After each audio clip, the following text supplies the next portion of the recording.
Well, hey there, how you doing today? It's Simeon back with you. Thanks for visiting my YouTube channel. Well, we're at day 2 of disclosure here, at least as far as I'm concerned. This is December 18th, 2017, and just 2 days ago, we had these revelations from the New York Times that the Pentagon had created a top secret UFO identification surveillance system. There's a lot of controversy brewing over these news events because we're not sure if this program is still in existence, if it really ended. There's really 2 points of view as of today. One is that the Pentagon is telling us that they had this program in existence from 2007 until 2012. It was created by interest from Senate Majority Leader Harry Reid, and we're told from Pentagon spokespeople that this program was ended in 2012 because nothing was really found. It didn't really merit further study, so forth. So they decided there would be better ways to spend the money. About $22 million was spent on the program over those 5 years, and yet, amazingly enough, the former head of this program, who was in the Pentagon for 22 years, we're told, Luis Elizondo, came forward just a few weeks ago and told us that he resigned from the program in October of 2017 and that it's still alive and well. He even knows the successor to himself. He was the head of the program. Why did he resign? He's telling us he resigned because he felt this information was too important to keep secret, that it should no longer be kept from the public, and that we should learn the truth about the UFO situation. So we're in a very interesting area here where the federal government is telling us one thing, the Department of Defense, and someone who was in that program, there's no disagreement over the fact that he was the head of this program. They didn't deny that. He says the program's still in existence, and he quit because they're not telling us the truth. We have a really interesting situation here that could really escalate. And two very different views of this. Who do you believe at the moment? I mean, at least for the moment, I am going with Mr. Elizondo because he really seems like he's telling us very legitimate reasons to quit such a program. After all, there have been a number of whistleblowers over the years. You remember the Disclosure Project there from Dr. Stephen Greer. Hundreds of witnesses have come forward since that started in 2001, literally hundreds, to tell us things that they've seen in aerospace companies, at NASA, Department of Defense, airline pilots, law enforcement officers. The list goes on and on. People who have very credible evidence for the existence of this phenomena, whatever it may be. Now, I've been following something interesting on the New York Times. I've been looking at the comments, the reaction to this article from Saturday, and it's just been fun to read through it, and I thought we would look at some of these comments. To be fair to the New York Times, I'm looking at the New York Times picks. There's over 1,539 comments of the time, at the time I'm making this video. To be fair to the New York Times, they've actually selected a wide range of comments. Some of the comments are from people who said they've seen objects like what we saw in the Nimitz 2004 footage, where we see the F-18s chasing some unidentifiable tic-tac-toe shaped object. Some of these people have seen things like this, and there are comments like that in this section. There are other people who are on the opposite side who say, there's no way this could be real because my high school science class basically said that it's impossible, or my mainstream media channel tells me that this is just a hoax. So let's look at some of these because I think it's very interesting to see some of these reactions. Now, I would encourage you to take a look at the book by Stanton Friedman, Flying Saucers and Science. Stanton Friedman worked as a scientist in aerospace and government nuclear propulsion systems. He is someone in the 1960s who worked on developing propulsion systems for ships and planes. He was in an aircraft propulsion program at Westinghouse and with other companies to develop nuclear-based propulsion systems for planes. It never worked, according to what he said, but he had a security clearance and he learned a lot about how the aerospace intelligence agencies and military work together. And he's put together this wonderful book. I'm still going through it, but I've heard Stanton talk many times at different conferences, And he's a real authority on the subject. He's one of the guys that brought us the Roswell story way back in the 80s when he interviewed Jesse Marcel. Just by happenstance, happened to find this guy after doing a radio interview based on some tips that he got from the radio interviewer. And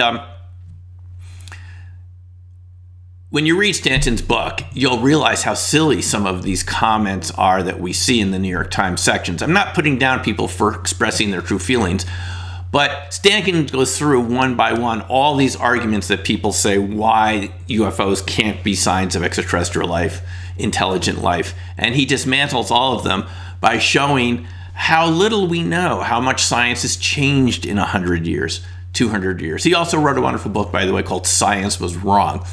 Our ideas about the world change from time to time, and you can't base evidence solely on your past experience because we're always getting new evidence. So let's look at some of these comments in light of that point of view. The first comment, someone here named Glenn, explains how they saw an object moving very quickly, and then it turned on a dime and proceeded. It disappeared from view. Now, this is a typical type of experience that convinces people that something else is out there. Objects very high up in the sky moving very quickly, turning on a dime. How many aircraft do you know that can do that? Okay, doesn't prove it's extraterrestrial, but just shows that there's this advanced technology up there. And we have a comment from someone named Martin from Germany. And we start saying, quoting from the New York Times article that Harold Putoff, who I've talked to a few times at some of the remote viewing conferences, he conducted research on extrasensory perception for the CIA, and later worked as a contractor for the program. Well, that's not boding well. Well, why not? I mean, the evidence for ESP at this point, I think, is overwhelming. We don't necessarily understand how it works, why it works. It's a small effect, but there's 100 years of research into ESP, and it almost always shows the same thing, that people get slightly higher correlations, get slightly more information from distant targets than they would if they were just guessing. It's been found in almost all the studies that have been done. And Jessica Utz, who in this year, 2017, was the president of the American Statistical Association, you could say she was the highest ranked statistician on the planet, analyzed the remote viewing data for the government when the program was declassified in 1995, and she concluded, based on a very limited number of studies that she looked at, that she could clearly see an effect that was statistically significant, that showed that the remote viewers, even just a small number of sessions that she looked at, they were getting more data correct than they would be if they were guessing. And so this is a very high-ranking statistician who says ESP is real. So there is scientific evidence for it. And Martin here, I think, is just being closed-minded about this. Are there UFOs? Yes. Are they of alien nature? Probably not. Well, how do you know, Martin? Have you actually gone up to these craft and talked to the occupants? I've met people who've actually encountered the occupants of these craft or who were near them. I detailed some of those in my book, Black Swan Ghosts. But people have encountered these occupants from time to time. Now, how do we know who they are? Okay. He goes on to say maybe these were, reverse engineered technologies from World War II, Nazi Germany, or whatever. And then he says, well, if we encountered aliens, they would probably wipe us out like Cortez wiped out, the Native Americans here, unfortunately, when he landed. Well, how do we know? I mean, we don't know. Where's the evidence here? Okay. Then he goes through the familiar argument. Well, E equals mc squared. We can't push that aside. Faster than light travel seems impossible. Well, how do you know how they're getting here? Are they traveling physically through space like a physical object? How do you know they're not teleporting here? You might find that laughable, but quantum teleportation is now a fact as of 2017. It's only been done with very small, tiny objects. At this moment in time, I believe carbon buckyballs are the largest things that have been teleported. They've been teleported, I think, a few feet away. The 60 atom molecule has been teleported from one location to the other. So teleportation is now a reality. How do we know they're physically traveling, like a rock through space, and that they are bound by Einstein's special relativity? We don't. And And there's another scientific reality now, Martin, you should know about: quantum computing. This isn't something we'd have thought was possible a decade ago or so, but now small-scale quantum computers are operating. They operate purely from quantum superpositions, and they actually can work a lot faster than regular computers. I believe at this point IBM has the fastest quantum computer going. It's still very basic, but it works. And so how do we know how they're getting here? He says, well, we're listening to habitable planets out there, and not one of them has ever issued an electromagnetic beep. SETI is still listening. Well, Stanton Friedman goes through this quite thoroughly in Flying Saucers and Science, but the point is maybe they're not using radios. I mean, radio's only been in existence on our planet for what, a little over 100 years or so. Go back 150 years and people were using telegraphs, all right? So can you conceive of a time in the future where we won't be using radios anymore? Maybe quantum computers will be the way that we communicate. So maybe the civilizations that are out there don't use electromagnetic signals. It doesn't mean they're not out there. Okay.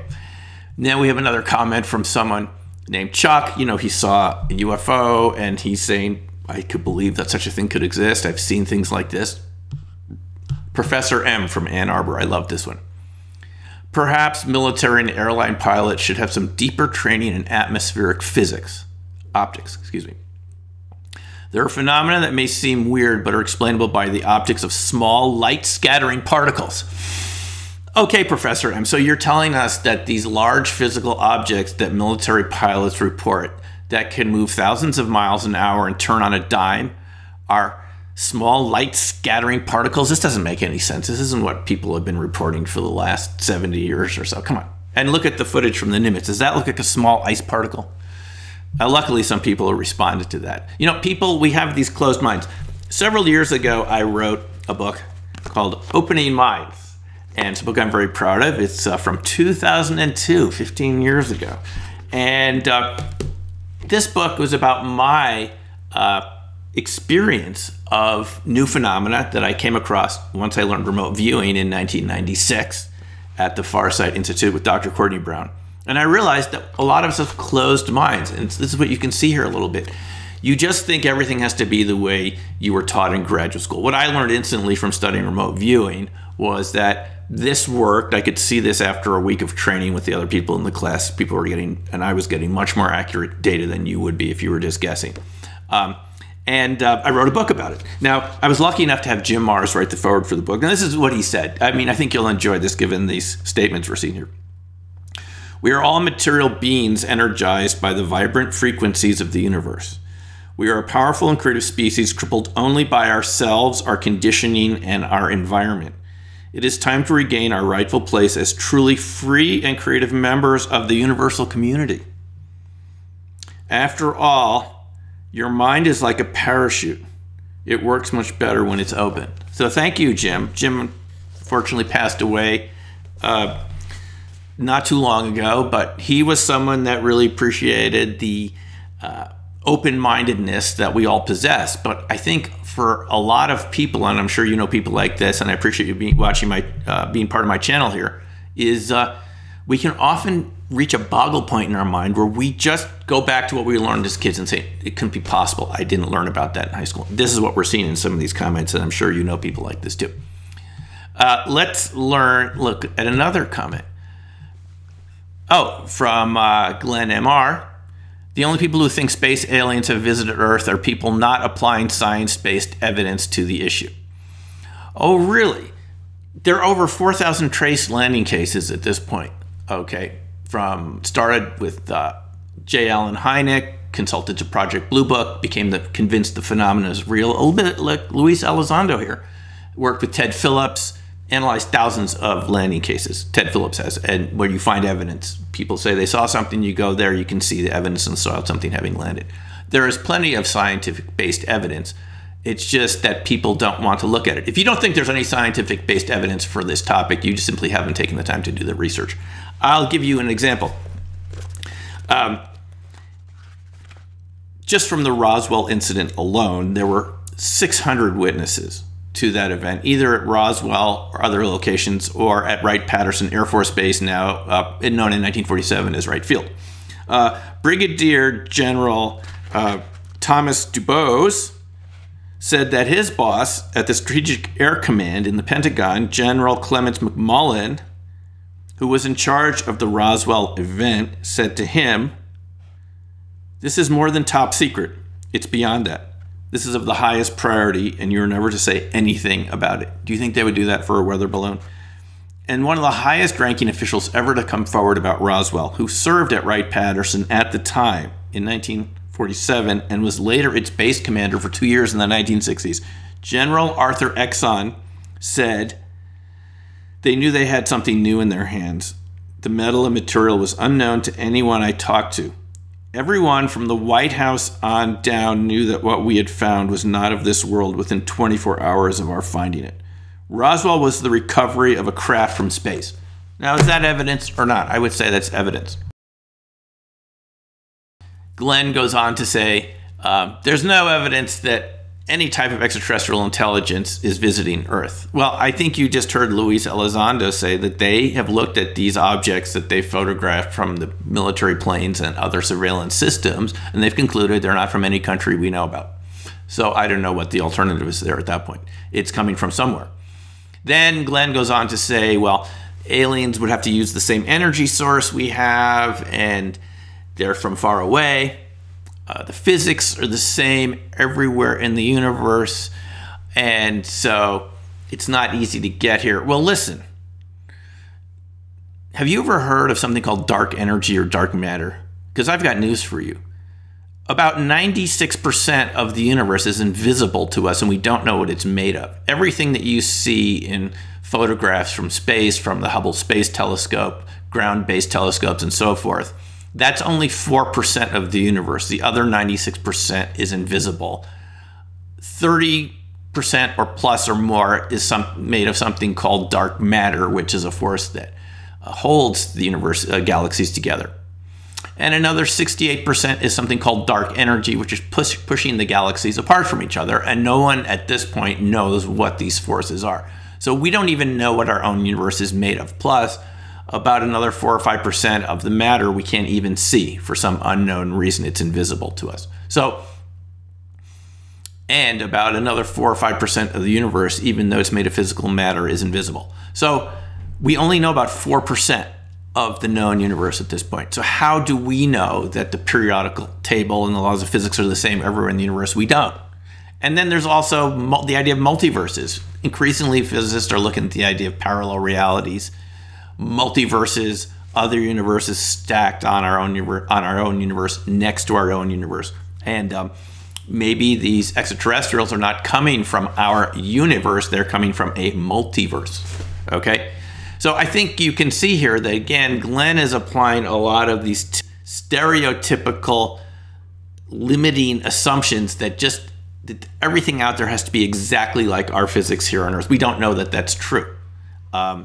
And you can't use that as a reason why extraterrestrials would be here. They could be using another type of physics. Then we have a wonderful comment here from a woman named Lisa, who says that she was an air traffic controller at Dover Air Force Base in 1984-85. And she describes an incident where a pilot of a C-5 or a C-141, she can't remember which one it was at the time, reported an aircraft off their right wing, and this voice was shaking. He was panicking. She could hear the other crew members behind this guy. This is at 6,000 to 8,000 feet. And they described this object right off their wing that Dover Air Force Base couldn't even see with their radar. So here we have more examples of people from the military, and this is what the Disclosure Project and the Citizen Hearing on Disclosure in 2013 at the National Press Club were talking about. She says that they became panicky, they were very excited, and she describes how even though they couldn't see it on radar, the pilot said it was right next to him. Now, normally you don't have aircraft right next to each other. These are multi-million-dollar craft, and you don't, well, these are very expensive aircraft. You don't put them right next to each other. They're usually spaced quite a bit apart from each other. So you have to wonder who that was, that our radar couldn't pick it up. There were some replies. People said, well, if it wasn't on radar, then it wasn't there. And another person replied, well, have you ever heard of the stealth aircraft? Okay, so again, I love these reports from people who served in the military who have had somehow had an encounter with this phenomenon. It's very interesting. Then you had a number of people who talked about living in the Hudson Valley in upstate New York. And thousands of people in the 1980s in the Hudson Valley saw large triangular UFOs that hovered over different locations for long periods of time. And there was never any good explanation for what these objects were. One of them even hovered over Indian Point, nuclear facility at Buchanan, New York. The security guards were panicking and even called in an airstrike from Stewart Air Force Base, but the object left before the gunships could show up. So do you think they did that for some Cessna's information or hang gliders? Come on. There was even video footage taken of this craft, and the operator said it was huge. They had to tilt the camera 180 degrees to see the whole thing. So we have witnesses from the Hudson Valley who have seen this for themselves and say this doesn't fit anything normal that they've ever seen before. In any case, you can read these comments for yourself. I just thought you'd find that fun, and keep in mind that, you know, when you look at a process like this, you're really going into the unknown. And I want to salute you for having the courage to look at this topic with an open mind. There is a part of yourself that probably has a yearning to want reality to continue the way you thought it was.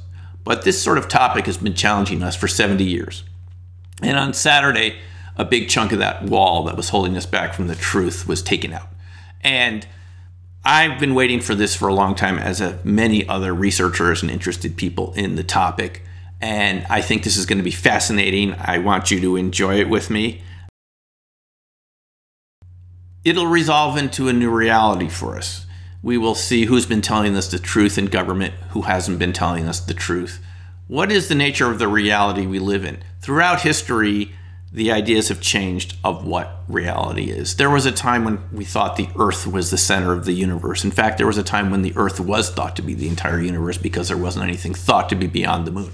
And ideas change from time to time. There was a time when meteorites were thought to just be volcano stones. No one could conceive that stones could come out of the sky. Meteorites were confiscated by the French Academy of Sciences. The list goes on. And ironically enough, it was in this newspaper itself in 1921 where the New York Times declared spaceflight impossible.